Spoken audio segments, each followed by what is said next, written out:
So I have a terrible head cold today, and I know where I got it. We went down to a jiu-jitsu competition on Saturday. My team did, and I'm so proud of my team. They competed so well. Everybody did fantastic. And but when you're the coach, you have to shake the opposing opponent's hand and the opposing coach's hand. So I probably shook 50 hands that day. And even though I was washing my hands, I caught a cold. So thank you, Grappling Industries. But this is not really the subject of the video today. What I want to talk about today is motivation. I am not a fan of motivation. Here's why.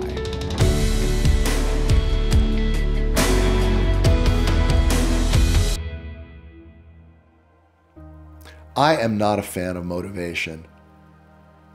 There is an entire industry around motivation. There are motivational speakers, there's motivational seminars, there are motivational books, there are motivational videos, there are daily affirmations, there are, this whole industry around the subject of motivation. I am not a fan. Why? Because motivation really comes down to feelings, right? If you're motivated to do something, you are in the mood to do something. It's motivation, the word is kind of a proxy for the word feelings, right? We've all heard people go, oh, I have to get motivated, right? As if motivation is some independent entity under its own control that will float over to your ear and whisper some incantation that will make you now feel like doing something. And I'm not saying that we can't, feel that.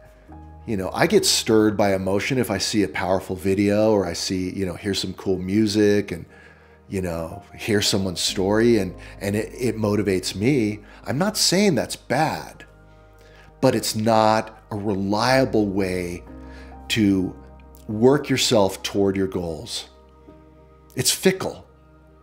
Motivation is a fickle mistress. One night, she will be your lover. The next night, she'll disappear.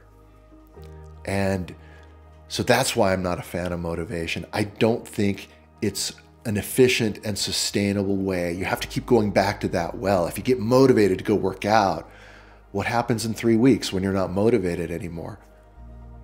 Maybe that well's dry.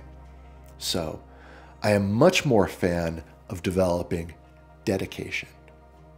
Right? What is dedication? Well, dedication is a commitment. It's a commitment to doing that thing. Has nothing to do with how you feel. You do that thing because it's what you do. That's what dedication is. Now, before I continue, let me say that I'm not preaching at you guys. I'm just a guy that has failed probably more times in life than I've won. I've been extremely dedicated toward certain things in my life, and I've gotten some insight into what that is and maybe how we can become dedicated. I've got some insights there, but I fail. There's a saying, when you point your finger at someone, you get 3 fingers pointing back, and that's absolutely true. I'm just a guy who's on my own path. But as someone on his own path, I have found that relying on motivation is not going to get it done. It's a short-term boost. It's not a long-term solution. So, how do we become dedicated? Well, I don't have a complete answer, but I am convinced that a lot of dedication is really about forming habits. Right? What is a habit? A habit is something that we do almost subconsciously. We just do it. I get up every morning and the first thing I do is brush my teeth. And the last thing I do when I go to bed at night is brush my teeth. And it's such a deeply embedded habit that I don't even have to think about it. It's just something I do. So in my view, to work ourselves toward goals involves developing habits that move us in that direction. Aristotle, the Greek philosopher 2,500 years ago, he said, we become what we repeatedly do. We become what we repeatedly do. Therefore, excellence is not an act. Excellence is a habit. And I totally agree with that. If you build unshakable habits that move you toward your goal, then you become unstoppable. Now, the problem is most people, they try to turn something that is way too big into a habit. How many people get disgusted with themselves after the Christmas season and they look at their midsection and they say, that's it, I'm getting in shape. And they go down to the local gym, they sign up, 3 weeks later, they stop going, 3 months later, they cancel their membership. That happens every year, right? Health clubs they bank on that. And why does that happen? Well, it happens because that is too big of a change to make in your life.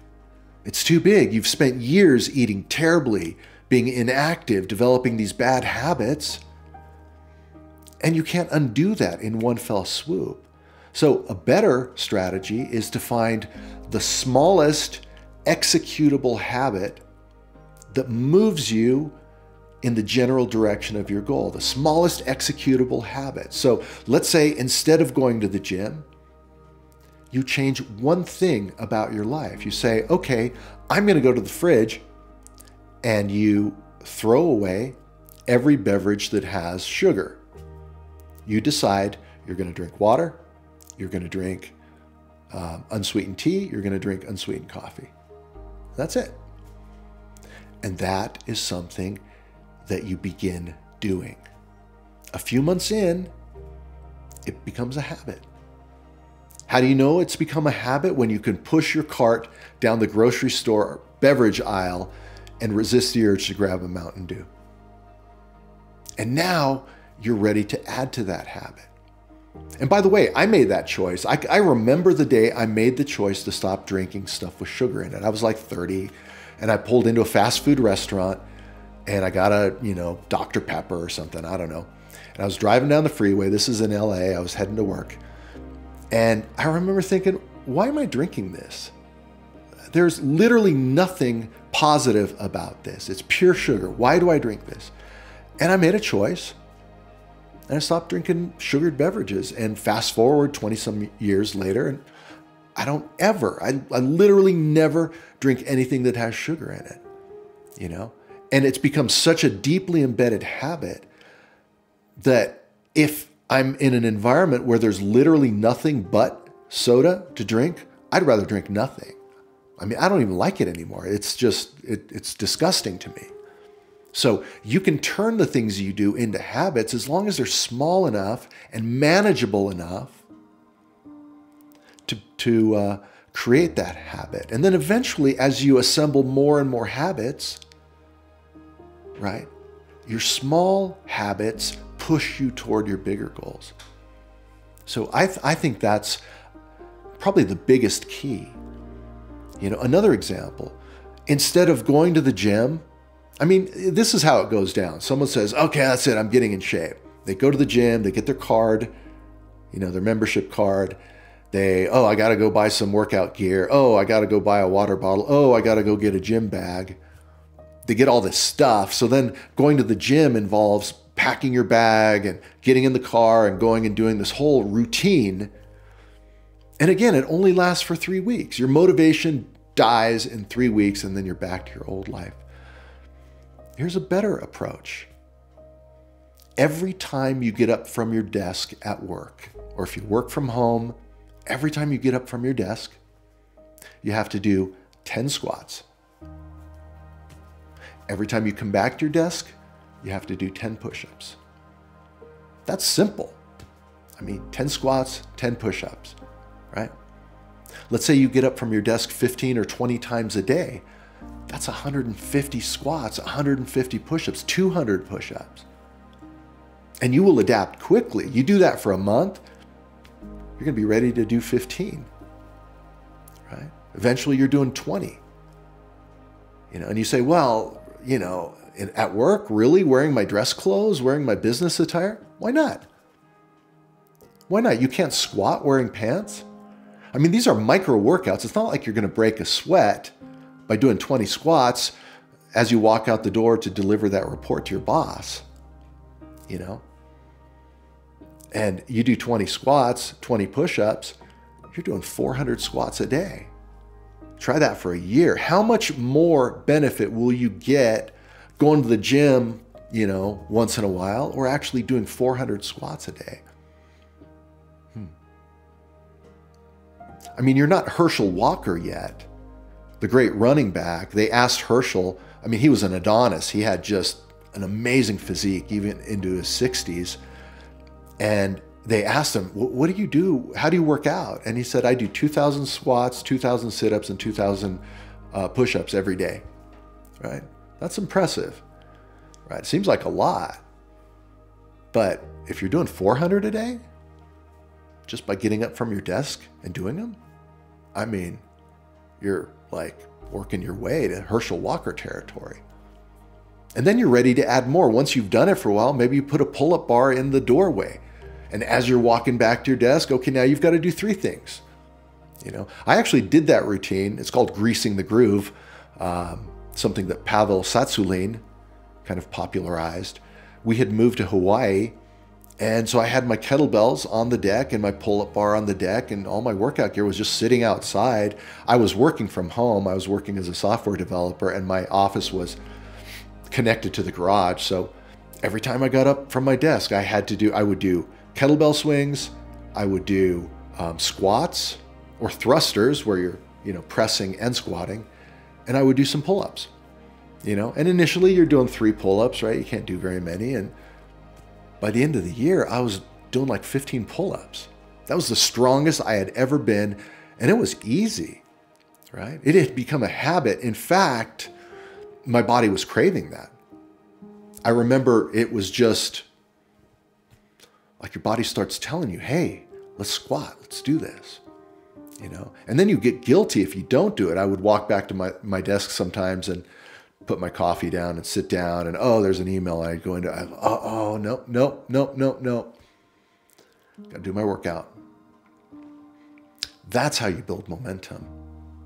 That's how you build momentum.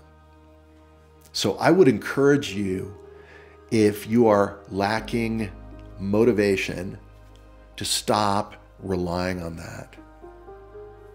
Stop relying on it. It's not going to get the job done.